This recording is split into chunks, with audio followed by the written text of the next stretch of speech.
How to add friends in Clash Royale. In this video, I'll show you how you can add friends on Clash Royale. So to get started, go ahead and open Clash Royale into your device, and then on Clash Royale, you'll be able to find this social icon at the top right of your screen at the left side of the notifications icon.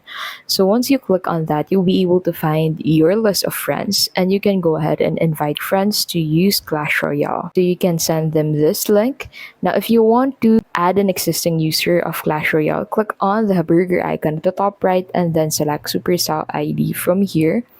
And then on the Supercell ID page, go ahead and head over into the Friends tab and then click on this plus icon at the bottom right. And then in here, you can go ahead and add friends using their player ID by scanning their QR code. You can also share your link to your profile and send them your QR code for them to easily scan your QR code, be able to allow them to add you on Clash Royale. And that is how you can basically add friends in Clash Royale.